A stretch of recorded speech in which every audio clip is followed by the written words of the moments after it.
Halo teman-teman, assalamualaikum. Selamat datang di channel Cerita Keren. Di sini kamu bisa menikmati cerita-cerita keren, baik itu cerpen, cerbu, dan cermin. Kamu juga bisa mengunjungi blognya Zahra Wardah untuk teksnya. Nanti aku tulis di deskripsi ya. Dan jangan lupa subscribe, like, and share. Terima kasih. Selamat menikmati.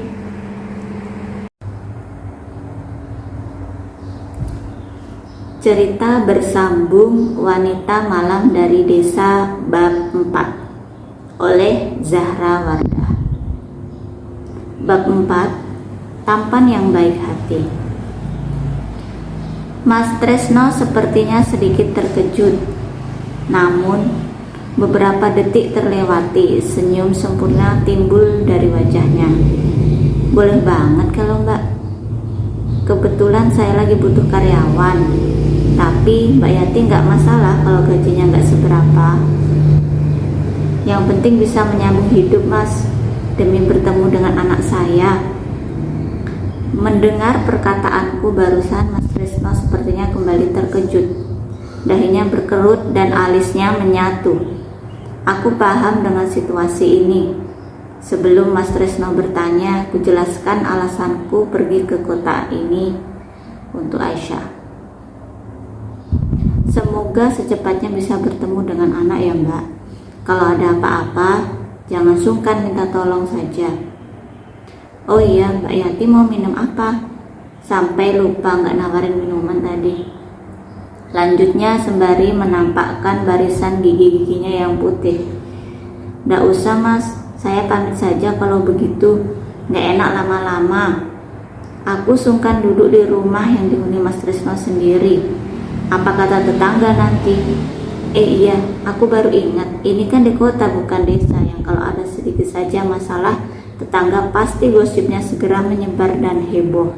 Akan tetapi, meski bagaimanapun tak baik dua orang lawan jenis di dalam rumah berlama-lama. Oke, kalau begitu Mbak Yati bisa mulai kerja besok. Kebetulan hari ini bahan-bahannya tinggal sedikit, jadi saya jualan hanya menghabiskan sisa bahan yang ada. Bagaimana? Beneran mas, besok saya bisa langsung kerja? Mas Tresno menjawab dengan anggukan pelan lengkap senyuman manisnya. Hatiku lega. Setidaknya aku bisa menyambung hidup di kota ini demi bertemu Aisyah. Aku pun undur diri dengan hati yang sedikit lega.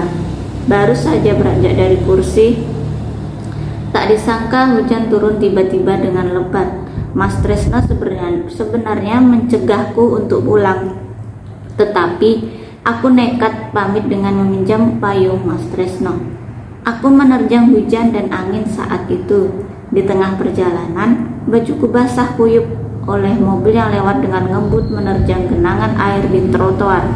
Bukan hanya itu, aku terkaget sampai terpeleset jatuh. Woi, dasar, nggak lihat ada orang jalan apa? Kan jadi basah semua ini.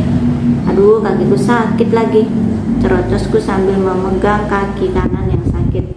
Kamu nggak apa-apa mbak? Di tengah suara hujan yang lebat, aku sepertinya mengenal suara itu.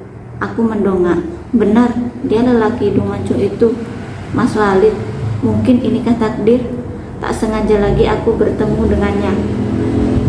Maafkan saya, tadi jalan tak terlalu nampak. Ternyata ada air menggenang dan tak sengaja mobil saya melewati genangan itu lantas mengenai baju mbak. Sekali lagi maaf. Derasnya hujan ini sebagai saksi pertemuan kami. Romantis. Kami berdua diguyur hujan. Payung yang dipinjami Mas Tresno entah pergi kemana. Aku tak begitu memedulikan ocehan lelaki di depanku ini. Aku fokus. Ya, fokus dengan ketampanannya. Meski diguyur hujan, ia tetap tampan, bahkan semakin tampan. Mbak nggak apa-apa kan? Mari saya antar ke rumah sakit. Jelas terlihat di wajahnya kekhawatiran. Iya, nggak apa-apa. Aku berusaha berdiri tetapi tak sanggup. Jatuh lagi. Kaki kananku sepertinya terkilir. Tanpa basa-basi lagi, Mas Walid langsung membopongku masuk ke mobilnya. Aku tak sanggup menolak lagi. Pasrah. Mulutku tak sanggup berkata-kata lagi. Mas Walid memberikan handuk baju untukku. Jangan tanya itu handuk dari mana. Aku pun tak tahu, ternyata di mobil mewahnya terdapat handuk baju juga. Aku hanya menerima lalu mengenakan ke tubuhku. Setidaknya sedikit meringankan rasa dingin dari tubuhku. Mas, saya nggak apa-apa kok, saya pulang saja, ucapku memelas kala dokter yang memeriksaku baru saja berlalu. Tidak, ini tanggung jawab saya. Sampai Yati sembuh, tolong di sini dulu sampai sembuh ya. Mas Walid pun memohon, aku bisa apa? Hanya angkat kecil untuknya. Nah, begitu dong. Oh iya, aku pamit keluar sebentar ya. Jangan kemana-mana. Kalau ada apa-apa hubungi dokter jaga yang di depan saja. Mas Walid berlalu begitu saja. Suaranya memang datar, namun itulah pesonanya. Aku tak berdaya. Aku menggelengkan kepala saat tersadar niatku ke kota. Aisyah, baiklah, aku istirahat dulu. Mataku terpejam. Belum ada 1 menit terdengar suara ponsel berdering. Kuraih ponselku di tas, tapi tak ada apa-apa. Pandanganku menyisir ke segala sudut ruangan ini. Ternyata bunyi ponsel Mas Walid yang sepertinya tertinggal di atas nakas. Beberapa kali berdering, beberapa kali pula mati. Akhirnya, aku memutuskan untuk mengangkat si penelpon yang tertulis di layar ponsel Mas Walid. Umi. Halo, assalamualaikum Walid. Kamu di mana aja? Dari tadi Umi telepon gak diangkat-angkat.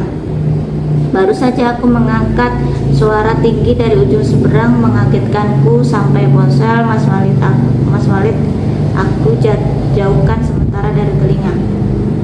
Waalaikumsalam Bu, ini Yati teman Mas Walid. Ponselnya tertinggal. Jadi belum juga aku melanjutkan pertanyaanku, orang di seberang menyela.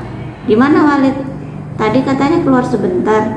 Nanti kalau Mas Walid sudah kembali saya sampaikan. Oke, terima kasih. Tanpa mengucap salam kembali, lawan bicaraku di ujung telepon memutuskan jaringan teleponnya. Aku menghela napas panjang. Lantas kuletakkan kembali ponsel Mas Walid ke posisi semula. Kupejamkan kembali mata ini, akan tetapi tak bisa. Terlintas di kepalaku Aisyah, anak yang masih balita, masih butuh kasih sayangku. Di mana kamu nak? Semoga kamu baik-baik saja. Aku termenung, lama-lama kepala yang sebenarnya tadi sudah pusing kini bertambah. Aduh, diriku. Kenapa Yati? Mas Walid tiba-tiba menyembul dari bilik pintu kamar ruang tempat aku dirawat. Mas Walid sudah kembali. Tidak apa-apa, hanya sedikit pusing kepala. Aku menggaruk kepala yang tak gatal. Obatnya udah diminum? Tanya Mas Walid. Wajahnya penuh kekhawatiran. Sudah Mas. Ini saya belikan baju, tolong dipakai. Dia menyodorkan kertas berwarna coklat. Aku raih tas itu, kemudian aku mengintip isinya. Kenapa harus repot-repot Mas? Saya nggak apa-apa kok. Sudah, pakai saja sebagai menembus rasa bersalahku. Sebelum ku coba ke kamar mandi yang berada di dalam ruangan ini, ku beritahu terlebih dahulu kepada Mas Walid kalau tadi ponselnya berdering terus. Dari siapa? Tadi tertulis di sana nama Umi. Umi? Oh iya, aku baru ingat. Aku pamit dulu, istirahat saja di sini, besok saja pulang. Seperti sebelumnya, Mas Walid segera berlalu. Aku tak tahu apa kepentingan Mas Walid. Aku hanya bisa selalu mengikuti perintahnya. Kini ponselku yang berdering, aku melirik ponsel yang terletak di sampingku. Nama Mas Tejo muncul di sana. Malas. Nama itu sudah banyak menyengsarakanku. Satu sisi aku harus segera bertemu Aisyah. Dengan ragu-ragu aku menjawab panggilan itu. Halo, kamu di mana Yati? Awas saja kalau kamu melarikan diri. Kupastikan kamu tak akan bisa bertemu Aisyah. Suara bentakan Mas Tejo membuatku berang. Belum apa-apa sudah marah-marah. Kebiasaannya dari dulu. Bersambung. Oke teman-teman, itu tadi cerita keren dari Zahra Wardah. Terima kasih sudah mampir. Jangan lupa like, subscribe, and share. Oh ya, bagi yang mau baca teksnya, bisa loh kunjungi blognya Zahra Wardah. Nanti aku tulis di deskripsi ya. Oke, terima kasih. Wassalamualaikum. Dadah.